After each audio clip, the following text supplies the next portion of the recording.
Guys, thanks so much for coming to Dallas. Oh, Thanks thank for you. having us. John, let's talk about the title. What does the title mean to you? There's a line in Shakespeare's Julius Caesar where one Roman nobleman says to another, "The fault, dear Brutus, is not in our stars, but in ourselves, that we are underlings," which is easy enough to say if you're a Roman nobleman. That line has since been taken out of context a lot to say that like people make their own fate, and that the fault is not in our stars, but in ourselves. But of course, there is actually a lot of fault in our stars a lot of times. There's a lot of unfairness and injustice in the world, and I think it's inherent to human life. People get sick for no good reason. They suffer for no good reason. And I wanted to write a story that acknowledged that, but that was still hopeful, that tried to capture that even though, or tried to argue that even though that stuff is unfair, it is infuriating at times, there's still cause for hope in being alive, and it's still possible to have a meaningful life. Yeah, I figured it kind of felt ambiguous, but I thought it was, people can gravitate towards it and make it what they wanted out of it. Yeah, that's another nice thing when a title doesn't tell you too much about the book. Mm-hmm.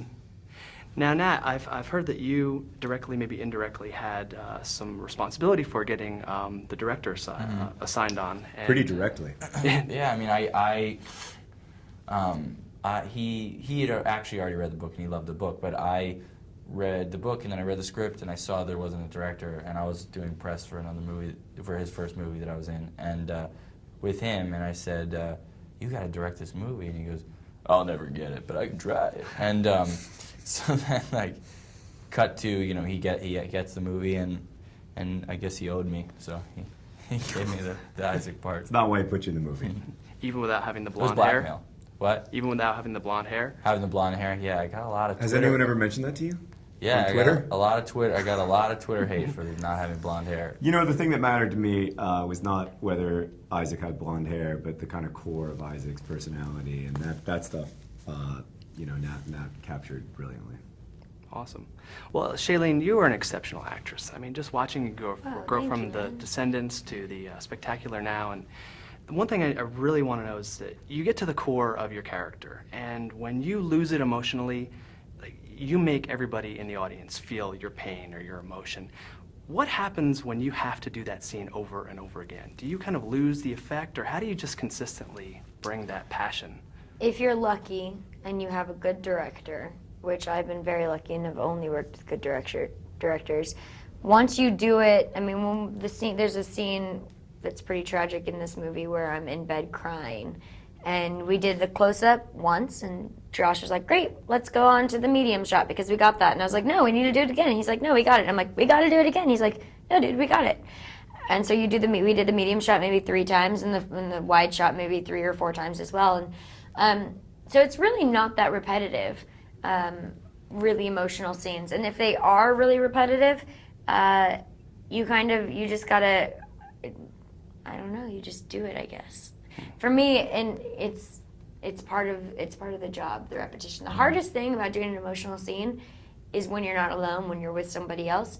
Your coverage, it seems to be a lot easier than when they turn it around on the other person. I'm very fond of doing the same thing that I did on my side for somebody else, whether I'm on camera or not.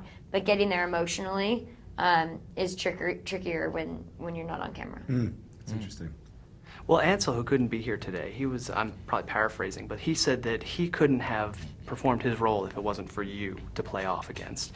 Do you think that your chemistry kind of really developed when you guys did Divergent, or do you think that this really is its own entity in this film? It's definitely its own entity, but we did bond a lot on Divergent. We kind of, some people, when you meet them and you're like, wow, you're going to be a forever. You have reasons, seasons, and lifetimes of people in your life, and Ansel is a lifetime for me. And so bringing the love and the adoration. Huh? What are we? You guys are lifetimes as Yeah! well. Yes! You're a reason. I've been Thanks for the movie. You're welcome. You're welcome. Thanks for the movie. You're a reason. No, thanks for being my Hazel. You're a reason right back. Thanks for the movie. That's awesome. Yeah.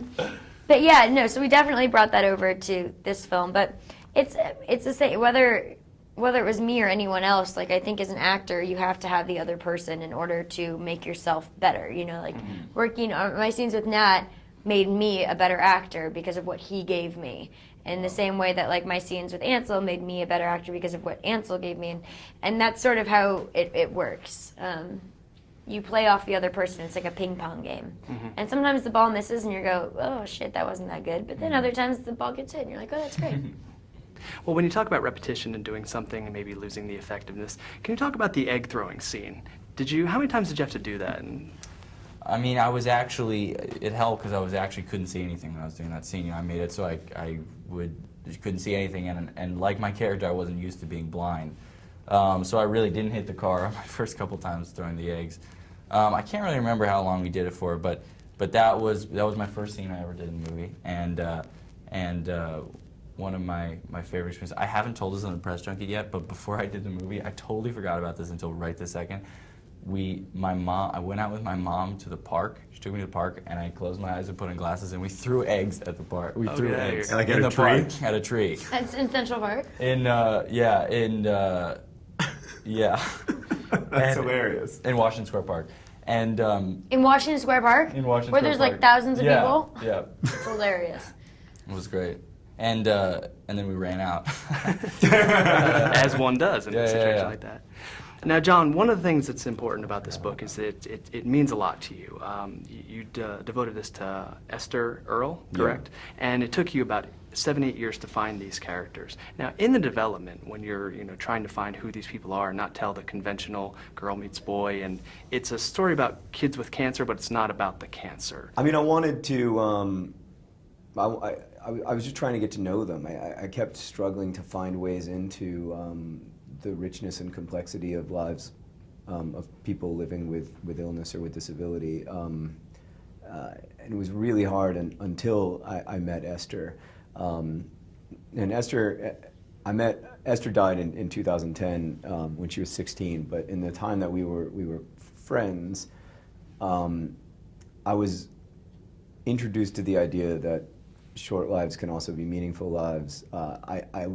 She helped me to understand how empathetic teenagers could be, and in hanging out with her, I realized that she had all of the love and desire and anger and cynicism and everything else that's in any human life. All of those things were available to her.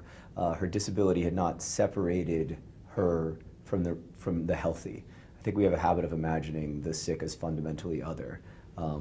That's kind of dehumanizing to them because we don't see them as complex people with rich lives and rich desires.